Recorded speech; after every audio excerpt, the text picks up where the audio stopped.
Ghost of Yotei, the next installment in the Ghost Anthology series, is set to receive a pretty big state of play next month in July. And with June coming to an end, we're going to discuss what is in store for this Ghost of Yotei state of play. Now, as announced during the June 2025 state of play, this showcase will focus entirely on Ghost of Yotei, but what are we going to see during this event? Well, today we're going to explore just that, and with Ghost of Yotei receiving multiple trailers at this point, we're going to uncover some of the major gameplay changes and updates that already have me extremely excited for this game. We have a lot to cover, guys, so check the video chapters for easy viewing, and let's get started.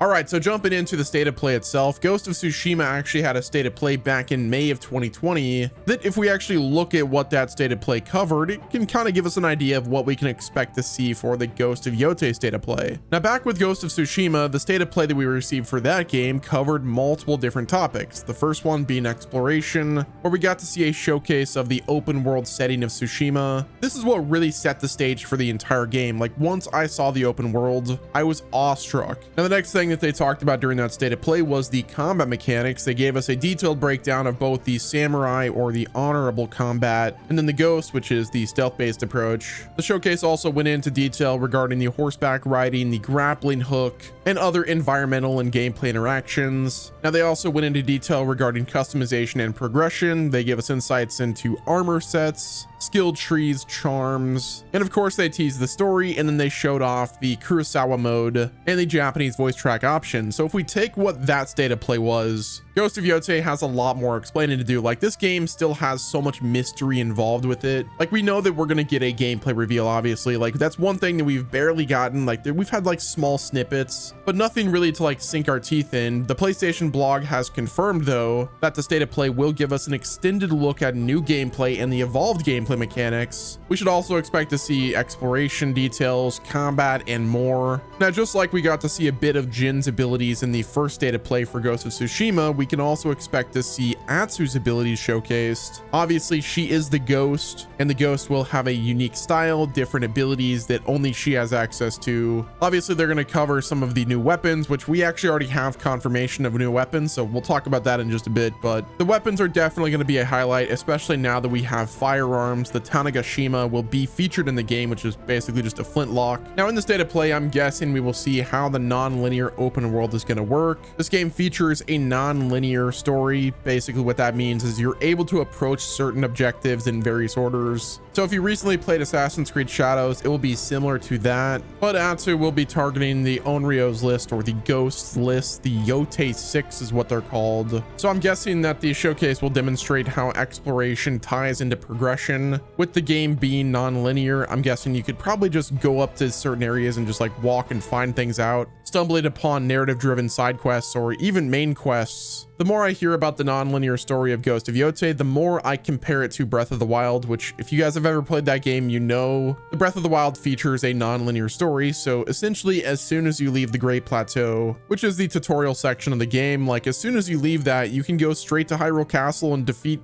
Calamity Ganon immediately. Or if you want to, decide to just go to Gerudo Desert, you can do that as well. So yeah, I have a feeling that Ghost of Yotei will be similar to that. Now, I don't think that there's going to be a situation where, like, let's say you immediately start the game, I don't think you're going to be able to go after the main boss like immediately. However, that would be absolutely insane if you could. I think it would be pretty impossible to do that, though, mainly because of like how powerful they're going to be. But for the other Yotei 6, I'm sure that you'll be able to go to those people in any order at your own pace, which is really exciting. And honestly, with how much I love Breath of the Wild, another game in that same similar style of non-linear progression seems really exciting to me, especially if they have some of the survival elements that Breath of the Wild features. Like, that sounds so peak. So on top of seeing the story progression and how the non-linear story will work, I'm hoping that we get to see more details regarding the progression system and customization, possible travel, and the companion system. Obviously, we have the wolf. I'd like to see more details about how the wolf companion works. And then I think one of the last things that I'd like to see during this showcase is a multiplayer tease. In my opinion, Ghost of Tsushima's Legend system was absolutely awesome, and I would love to see something introduced for this next game. Whether or not it's going to be Ghost of Tsushima Legends or Ghost of Yotei Legends, or perhaps something like a co-op or something like that, but it's hard saying. I'm guessing that they're probably going to focus on getting the single player aspect out first, and then maybe whenever they do like a PS6 director's cut, they'll give us a multiplayer aspect for the game. But again, it's hard saying. Now, one thing that I will say is this state of play matters so much. Like, Ghost of Yotei has a lot riding on this success of this state of play. With the game releasing in October and not getting, you know, completely overshadowed by, you know, The Last of Us Part 2, Ghost of Yotei has the opportunity to really stand out on its own. And now the GTA 6 is out of the way, and Death Stranding 2, the other PlayStation exclusive that's releasing like in a couple days, or today for some of the people that purchased the digital deluxe, Ghost of Yotei really has the opportunity to stand out, and they really need it to. Like, this showcase has to be hype, especially after we got really teased during the last state of play. So yeah, I'm really curious to see what they're going to do. I'm excited. Now, despite the state of play happening next month, it should give us a ton of details regarding the game. There is already so much info that we already have, and the details are actually pretty huge. So we're going to go over all of the gameplay updates and changes we can expect to see with Ghost of Yotei that should improve on most of the aspects that weren't as good in Ghost of Tsushima. So for instance, we have new weapons that are going to be expanding the arsenal. We already know that the game will feature dual katanas, so Atsu will be able to dual wield, which I can't wait to see how that works. There's going to be a Kusarigama, which if you've played Assassin's Creed Shadows or any other Japanese game, you know that that thing is going to be an absolute beast. There's also going to be the Naginata, which is a pole-like weapon with a curved blade, and that will mainly be used to counter enemies with longer weapons like spears. And then we have the Odachi, which is just a longer and heavier sword than the katana, so we can expect to use that for more powerful attacks, perhaps like using it to go after like various brutes. And then of course we have the matchlock muskets. Now, the next gameplay update that we can expect to see is a new mechanic where Atsu is able to recall events from her past in real time. So if you've ever played something like Breath of the Wild or, you know, Tears of the Kingdom, Atsu's able to recall various memories, and the transition is seamless. So it's also similar to what we got with Assassin's Creed Shadows, where the main character would recall events from her past or his past. And as we saw in a recent trailer, we actually saw it like seamlessly transition into a memory sequence. Perhaps we will have to like go to these visions for investigation purposes. Perhaps like you go in a vision and you get to see the certain outcomes that happened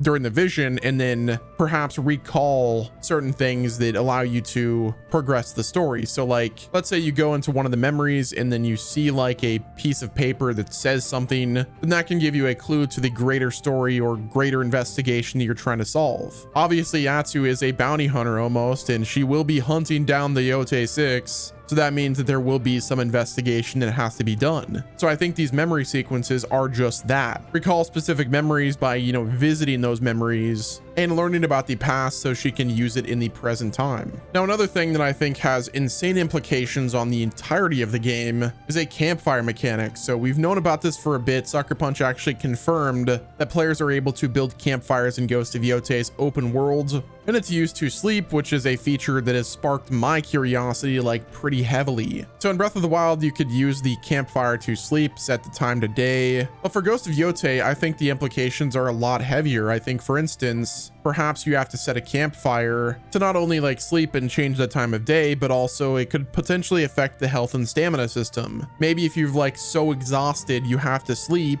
which will restore your health and increase your stamina. Obviously, this is a mountain game. It's called the Yotei, Mount Yotei. So I'm guessing as you climb to certain areas and just, you know, overwork yourself, you have to sleep. Once you get done sleeping at a campfire, then your health and stamina increase, or they return to normal. Now, another thing is this could be a respawn point. Campfires might serve as not only a, you know, respawn point, but it also could be a fast travel point as well. So similar to like Elden Ring's Site of Grace, perhaps you have to like place a campfire down, and then you could use that to kind of like respawn if you end up dying in your current mission. Now, another thing that could happen is maybe you could use this to craft certain items, perhaps allowing you to craft different foods. So similar to Breath of the Wild, as you go and hunt, collect resources like, you know, certain foods, you could then take some of those food items and craft certain different things that will buff you or just give you health. Now, obviously we know we're going to have like a normal health system, but what if we have a hunger system as well? And that's one of the reasons for the campfire. The more I look at this game, the more it seems very Breath of the Wild like, and I'm just so excited. But yeah, I can't wait to see all of the updates to the improved stealth, the open world. How big is this game going to be? I would also love to see the new traversal options. Obviously we're going to have the grappling hook and a horseback, but what else are we going to see? Will we have like a glider, for instance? That would be absolutely insane. You know, if they're going for a Breath of the Wild aspect and they don't have a glider, then that's kind of an L. But if they do have a paraglider, then I think that would be awesome in terms of gameplay.